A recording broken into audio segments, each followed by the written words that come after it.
mic check, please. Hey everybody, welcome back to the Ducks Unlimited podcast. I'm your host, Chris Jennings. I'm your host, Dr. Mike Brasher. My name is John Gordon. I'll be your host.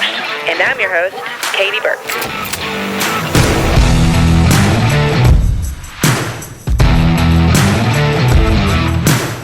Welcome to the Ducks Unlimited podcast, the only podcast about all things waterfowl. From hunting insights to science-based discussions about ducks, geese, and issues affecting waterfowl and wetlands conservation in North America, we bring the resource to you, the DU Podcast.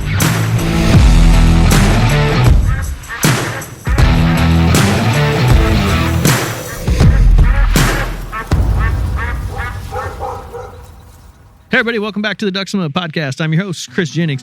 Joining me in studio is my co-host, Dr. Mike Brasher. Mike, how are you? I'm doing well, Chris. Good to be here. And on the phone, we have Jay Anglin. Jay, what's going on, man? Oh, just living the dream up here in Indiana. I bet. Now, one thing that we've done throughout the course of the season, we've brought Jay on several times just to kind of provide a habitat and hunting report for the Great Lakes. And the reason why we do this is Jay contributes to our Migration Alert program, where he is constantly calling waterfowl managers, refuge managers, state agency biologists, DU biologists, and talking habitat and hunting conditions throughout the season. So it came up when we're doing the season in review show to have a Great Lakes, and I thought, who better than Jay Anglin, who spends the entire duck season, one, chasing ducks around the region, and also, making these phone calls and writing these reports. So we'll go ahead and kick that off right here, Jay, and just kind of, the early part of the season all the way through the end. And I'm sure it's going to be different because, you've got early September in Minnesota, but in Indiana, the season runs until January 31st. It's one of those deals where it's a vast area. But kind of just real quick, provide just a little update on how kind of you saw the season playing out as you were working these reports and calling around throughout the regions.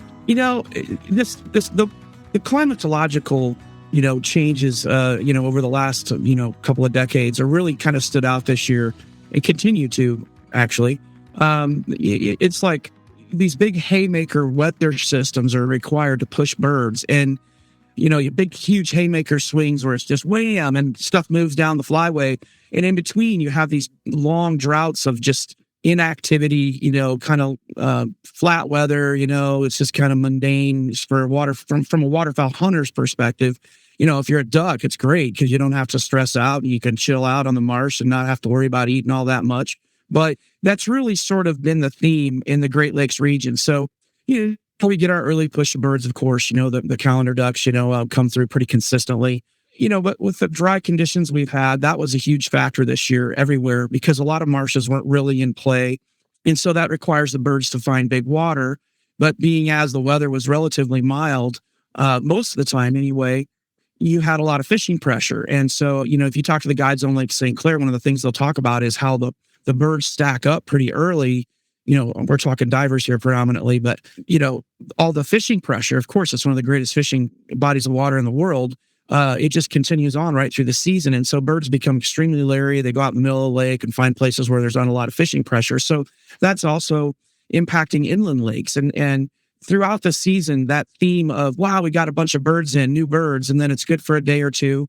And then all of a sudden it's like, where'd they go? And in my opinion, and through a lot of conversations and observation, I don't think a lot of them really went anywhere. They just weren't doing anything most of the time. Because we don't have those consistent big cold fronts with, a little snow or a little precipitation and wind associated with them that makes these birds move around. It's really nice weather. It's great weather to take a walk and go for, a bike ride, but not so much to go out and expect ducks to come to your decoys. So that started out in September and really all the way through to the bitter end, with the exception of those big weather events we had, those Arctic blasts that were, exceptional during any year, really would have been remarkably, when you drop 50, 60, 70 degrees sometimes over the course of like 24, 48 hours and huge winds, 40, 50, 60 mile per hour, north, northwest, westerly winds pushing birds down the flyway, huge jumps, we're talking, 500-600 mile migrations or more, and birds go from one place to the next. And so that really is the theme of this season, and it's continued on right through our dark goose season that ended here a few days ago. And now we're looking at snow goose season, which, the conservation order season. There's tons and tons of light geese moving north today. Northern Illinois is loaded with light geese. So, it continues.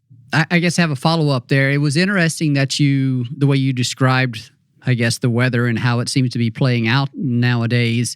And I saw that also when I'm writing this report, the season in review report. We've got the monthly graphic showing departures from normal for precipitation and temperature and so forth. And the temperature one is pretty interesting because you can look at some of these months, and it may be November or December, I forget which month it is, maybe it's November, that nationwide, it was about average, if not a couple of degrees above average, for all across the board.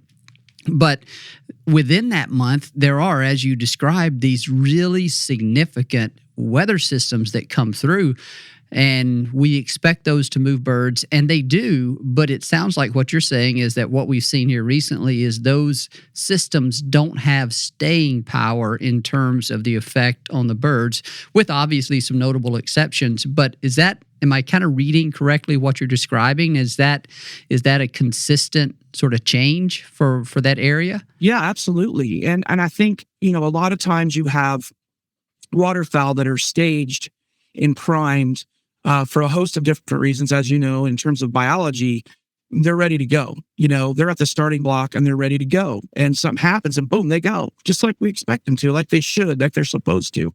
But then you have other birds that are sort of maybe lagging a little bit. Maybe they stayed a little further north than they should have, frankly.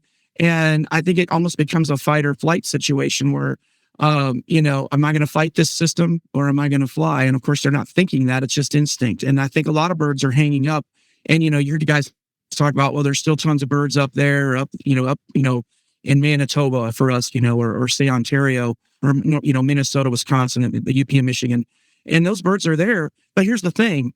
They're there because they can't, they can survive at 2 or 3 days of really inclement weather and still come out the backside of that and be pretty doggone good to go when it comes to, food, cover, as far as or refuge, I should say. So yeah, I mean, that's true. It's absolutely true. But I also think the birds that do come down, it's like they flew to Florida. They go to the beach, it's like, wow, look at this. It's 62 degrees and sunny and I don't have to do anything. How cool is this? So I think, it's just a common theme. And the bottom line is, if you're a waterfowl hunter, you have to capitalize on these big moments. And maybe they won't happen every season and maybe they will. And that goes for every season going back to the beginning of duck hunting. But I think now it's that much more critical for people that expect some success is to figure out a way in their life to get out there when they should. Because if you just kind of go through the motions and go out there, you can't really complain about poor results, because the fact is there's just really, you're not going to see a lot of movement from waterfowl. That's my take on it. Jay, I mentioned that to somebody else, something similar to that in a previous conversation that I don't recall who it was, but I think it makes, when hunters do that, I think it makes them better hunters when they can learn how that system is functioning, how those birds are responding in their particular area, and then, as you said, concentrate their effort on those days and those places. I mean, it just does. It makes you a better hunter, and you understand that system, and will prepare you to I guess, increasingly get smarter and figure out what those birds are doing. So that's pretty cool that would be the take home for you when talking to a lot of hunters. I did have another question for you, Jay, and it goes back a little bit. You mentioned teal season, but I wanted to get your thoughts on something that I heard from one of these traditionally very well managed duck clubs from around Lake Erie. They really struggled during the teal season, and they contacted me, and I contacted a few people to kind of get a feel for the pulse, the migration, the teal migration, figure out what was going on. I know there were some late hatch birds, thinking maybe that the blue wings were hung up in Canada for whatever reason, late hatch, warm weather, etc. Did you hear a lot of similar reports of just struggle people? Otherwise, clubs and managed areas that normally do very well, predictably very well in teal season, that struggled this year? Yeah, absolutely. So, going back forever ago, when I was young, I think the first duck season I ever took part in was actually teal season. And where I live here in Northwest Indiana, the teal migration is typically fairly profound as birds move down either coast of Lake Michigan. And usually instead of, people say, oh, there's a bunch of teal in X marsh. And I'm like, great. But I really want to go out and hunt the migration because it's usually so consistent here. And it has been paltry compared to normal here. Now, does that mean they don't come through here? Absolutely not. It's just they're moving through so quickly and more than likely prior to our opener. As far as Lake Erie, Lake St. Clair, some of these other hot spots, if you will, where they have managed, moist soil units and obviously a huge draw, huge bodies of water that naturally draw waterfowl. I'm of the opinion that at this general latitude, most of the first big waves got past us pretty quick. And, I don't recall, I could go back and look, but I don't recall, but I do believe there was some really great nights in the 50s with some steady, northwest winds, that were like in that 10 to 15 range, nothing crazy. And I think the teal just rode. And I remember one in particular where guys were talking down in Louisiana, Texas, and much further south that picked up a bunch of birds. And I believe those birds are probably some of the birds we usually get around the opener here. Of course, they get birds down there in August and September, like any time, but any season. But definitely, we were kind of stuck in the middle. And then the birds that stayed back, like I talked about before, that fight or flight, am I going to stay and fight this or not? And I think a lot of those teal, in particular, the blue wings, stayed further north than normal. And then by the time they came through, and certainly here in Indiana, our season was over for teal. Our early teal season was over. So I don't think it was a lack of teal for sure. I think it was more or less just luck of the draw, really. Jay, just to kind of, reference some of the higher visibility areas for waterfowl hunters, you've got like the Upper Mississippi National Wildlife Refuge there that is very well known. We've had you on here talking about, big canvasback flocks and other species of note there as well. But then also, the Illinois River, and then maybe, that Lake Erie marsh right there. Some of the Wisconsin up along Lake Michigan, some of the larger areas where you see, hear a lot of chatter. What was one kind of standout that you had in the region where you heard like a lot of positive reports coming out of? Well, Lake St. Clair for divers this year was, and really Lake Huron / Saginaw. I didn't hear as much out of Saginaw, but those guys tend to be a little more tight-lipped. But certainly the sea duck hunting on Lake Huron was as good as anything ever in the history of sea duck hunting. And then here we are, it's Michigan, Ontario. I mean, we're not talking about, east or western, the coast here. We're talking about the Great Lakes. But Lake St. Clair picked up an incredible number of redheads early, very early, and maintained those birds. And I don't know how many are on St. Clair now. I haven't spoken with anybody recently, but I can assure you, if people knew how many redheads were on Lake St. Clair, Saginaw Bay, and even up in the Straits of Mackinac still, because of that lack of ice Mike mentioned, or one of you did. That would be a standout for me, is the fact that, the variety of diver ducks that hung around the Great Lakes, where we expect to see a lot of divers. But this year it was just ridiculous. And it seems like it just builds more and more every year. As far as like the Mississippi, the most reports out of the Mississippi I heard a lot of complaints about crowding. There was tons of people hunting. Birds are leaving. So that could be, frankly, that could be hunting pressure related, like where birds were getting chased out of there. Because if you follow the Illinois surveys, there were some of the pools in Iowa and Illinois that were absolutely stacked with canvasbacks, and for quite a long time. To see 10 or 15,000 cans on the Mississippi is nothing to write home about. When you start seeing 30, 40,000 in a given pool in one flock, that's when you start paying attention. And they had that a lot. And so those things stood out. Lake Erie, I heard some good hunting, some good stories over there. I think they were probably not as consistent this year as they are most years. And I don't know what that's about. I know they had some good puddler hunting, of course, at certain times in those managed areas. The diver hunting on the Western Basin is always outstanding. They had some great bluebill hunting, and I heard some good reports there too. But yeah, those places are always going to chug along. I guess if I had to pick an area that wasn't very good too, actually, the St. Mary's River corridor in the eastern Upper Peninsula was a little weak this year. And interestingly, that sort of northwest Lake Michigan area, north of Green Bay, Washington Island, which of course that corridor sort of cuts across into northwest Michigan, So some of the guys that were hunting around Traverse City and some of those inland lakes along there that really have consistent migration, they struggled this year too, which if you go back to Lake St. Clair and talk about the hundreds of thousands of redheads that showed up early, I suspect a lot of the birds that come through there came all at once and just piled right into St. Clair and Erie. So, there's usually cause and effect, and you can read between the lines. And if you're like me and talk to a lot of people, it's not very difficult to see, why it happened. It's just frustrating for people who spend so much time out there and expect better results, Hey, Jay, I got a question for you on those redheads. I saw those posts on social media about this just amazing number of redheads on some of those bodies of water up there. And what was the one up there around the UP? Is that Mackinac? Is that what that was? Yeah, the Straits of Mackinac, correct. Straits of Mackinac. What are those birds eating? What are the redheads eating there? That's a really great question.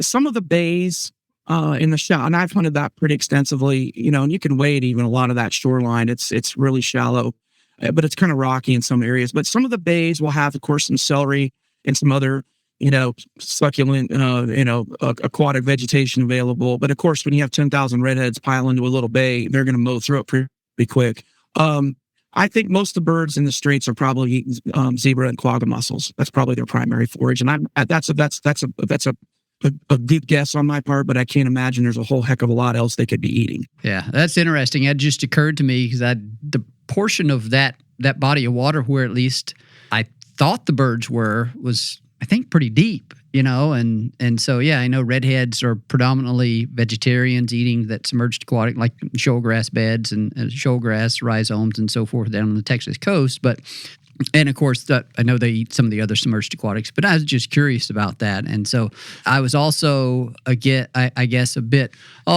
frustrated, disappointed in myself. And this being the year that I chose not to make a trip to Lake St. Clair. I have a good buddy. I thought you went up there early, didn't you? No, not this year. That was last year. I did not get up there this year. Typically, I try to get up there with a good buddy of mine.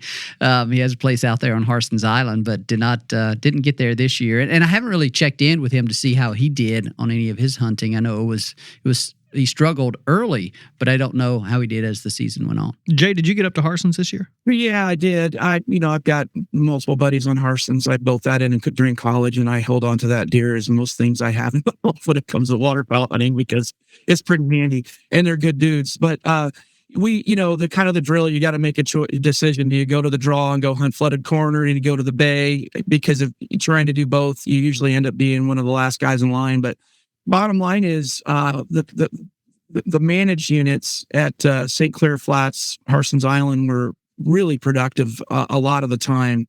Outstanding for hunting, mallards, blacks, pintails, a ton of wood ducks this year. They banded on a huge number of woodies there. And I talked about everybody I know, harvested a couple of wood ducks with a leg band. That was kind of cool.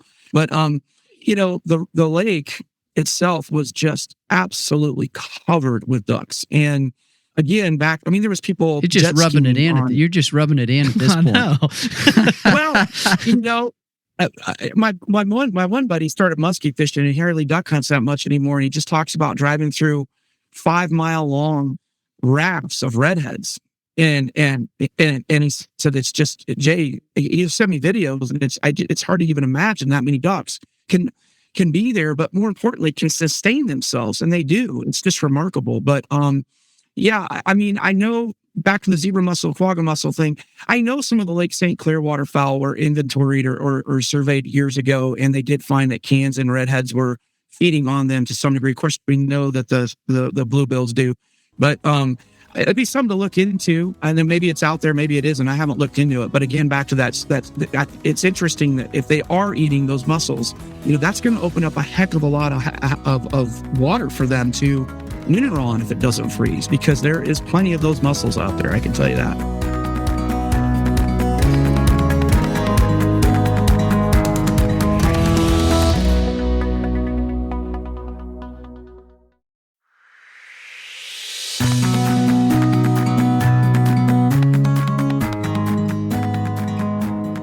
Jay, moving away from Lake St. Clair and some of the divers, I want to get your thoughts on and get your perspective on habitat conditions for dabblers in some of those inland areas. Did I I recall you sort of referencing dry conditions early on? And if so, at what point did that region start to see improved habitat conditions there in some of the more inland wetland areas? Well, it's interesting. We've been relatively for a couple of years, moderate. I try to keep track of how it's rated. Usually we've been pretty much moderate. And we get rain occasionally and they'll kind of recharge just a little bit. But as you know, once you moisten those things up, they pretty much turn into a big sponge. We'd get a little rain, maybe get a half or an inch of rain and you'd see water here and there and get all excited. And 3 days later, it'd be, mud. So it wasn't really very good throughout the season in terms of water conditions. We had one event that kind of recharged a few things. But the rain we got last week did it. There's a lot of water here now, but I suspect a lot of it is standing because of the ground was frozen. So the water didn't really get sucked up into the ground. Overall, there's a lot of wetlands out there that if we do get some substantial rains this spring are really going to have a huge flush of, moist soil vegetation, which is a good thing, of course. I think a lot of people, when they see dried mud, desiccated marshes, they think, oh, it's gone. But as we all know, having dry periods is really important for them to, stay productive. So I'm hoping this year we can get caught up on that water deficit and have some really nice marshes, because this area we obviously don't have nearly enough wetlands, but we have enough here that are really pristine that when they do have water, they're very productive, for not only breeding ducks, but, of course, in the fall when we're hunting. So, yeah, Jay, one other consistent thing that I kind of took away from all of your reports throughout the season was that it seemed that, Michigan, Wisconsin, Minnesota, Illinois, Indiana, even parts of Ohio, Canada goose hunting was good. And there were a lot of opportunities out there. And I know even you, talking to you personally, you had some pretty good Canada goose hunts, and we're holding large numbers of geese there in Northwest Indiana. Kind of talk about that and just kind of explain that transition of how those things showed up on the scene, throughout the season. What's interesting about Canada geese is, as they just migrate. They really do migrate pretty consistently. So like in September, early September, late August, we start seeing some molt migrants return.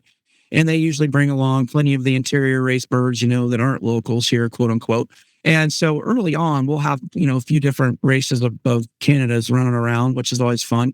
And they just keep building. And we were really lucky. Canada geese are pretty content hanging around regardless of weather. And they don't need a ton of water. So we just had great numbers of birds throughout the season. And that could be said for a huge chunk of real estate around the around the Great Lakes and, part of the Midwest. Hunting became extremely difficult. And part of that is the same birds were kind of doing the same thing. But what I noticed is, and it might be because the duck hunting was kind of, not nearly as productive as we're used to, for 2 or 3 weeks at a time. Some guys were starting to goose hunt more. And so pressure increased. And I'm noticing they became extremely smart. Here the last week, just at the end of the season, we were hunting Canadas that reminded me more of snow geese. I mean, they didn't want to finish. They didn't want to come to little spreads, big spreads, full body spreads, you name it, man. I mean, exit is no X traffic. They just, we had to start playing dirty tricks on them and it worked. But the one thing that correlates with that even more to me is the fact that we're holding so many white-fronted geese up here now. I know you have a lot of experience with those down there.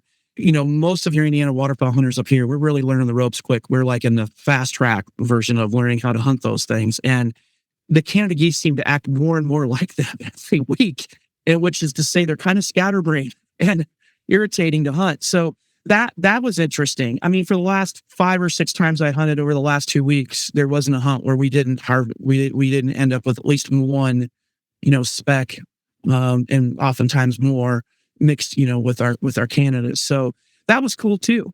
You go an hour east of here, I had guys text me, some of the DU guys over there that, or run some of the other chapters over there would, what do we do? We've got specs over here. I'm finding these. What's your advice here? And I'm like, look, man, I'm just learning too. I'll give you what I think, but you're welcome to call me back and tell you what worked for you. But yeah, I think the goose thing is really something that a lot of guys, if they don't fall back on that when the going gets rough with ducks, they need to learn, because really the opportunities are there. They're everywhere, So, of course, I'm an equal opportunity waterfowl hunter, so I really don't care if I'm in a layout boat, a layout blind, or sitting in a blind hunting mallard. So, I'm good to go no matter what. Jay, I have a final question for you, and it actually takes us back to that ice cover issue on the Great Lakes.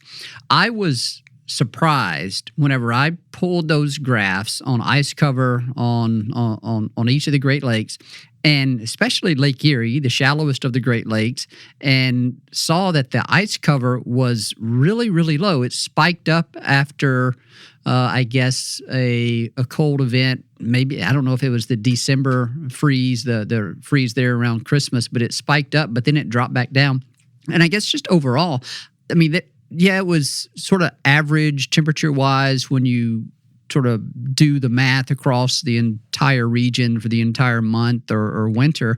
And I know January was warm, but help me understand, like, what it takes cold weather, but how strong of an effect does the wind have on preventing the lake from freezing? And was that as big of an issue this year as let's say the lack of cold temperatures or for extended cold temperatures? How did all that play out this year? So that's a great question, Mike. And let's just use Lake Michigan for an example here. It's oriented north and north-south.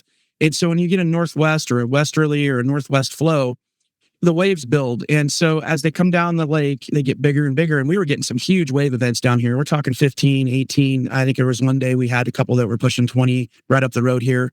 I say the ice isn't forming on that, bottom line, obviously. So the wind had a huge impact.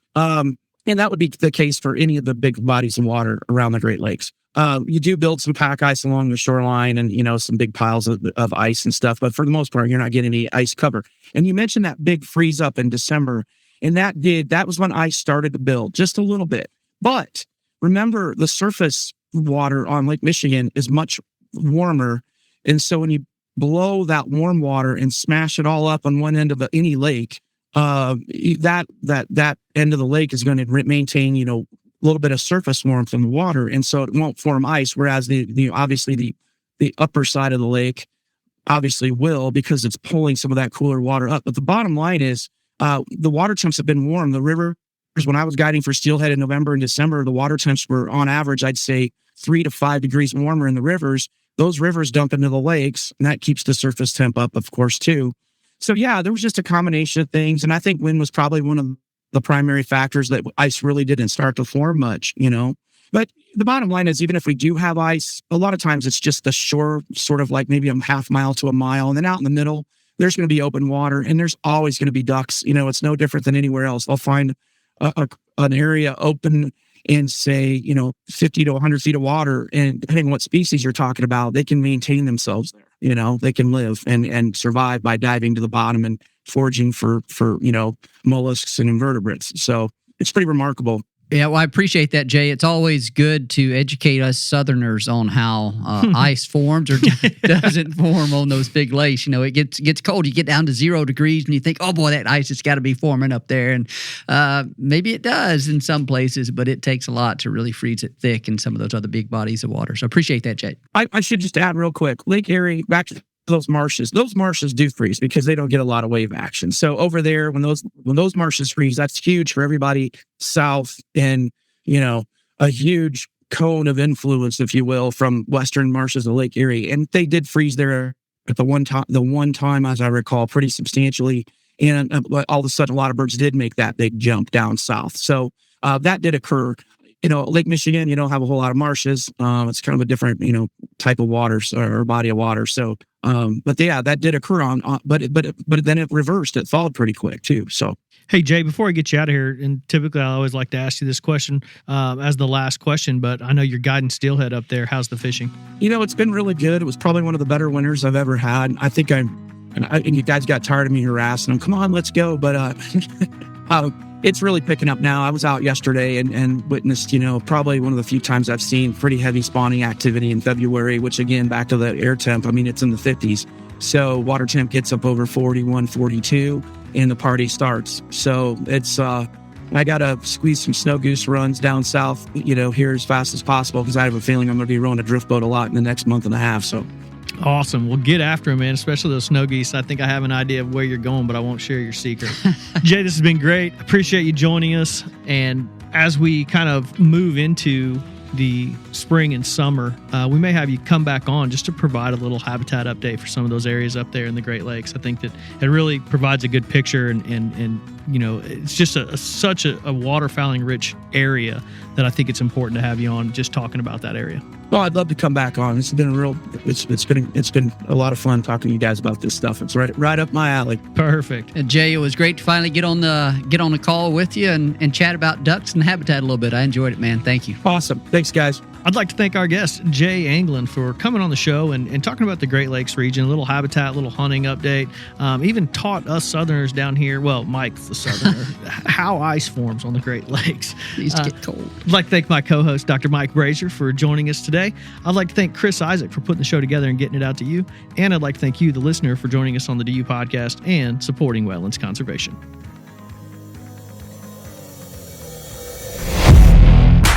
Thank you for listening to this episode of the DU Podcast. Be sure to rate, review, and subscribe to the show, and visit www.ducks.org/DU Podcast for resources based on today's topics, as well as access to more episodes. Opinions expressed by guests do not necessarily reflect those of Ducks Unlimited. Until next time, stay tuned to the ducks. Stay tuned to the ducks.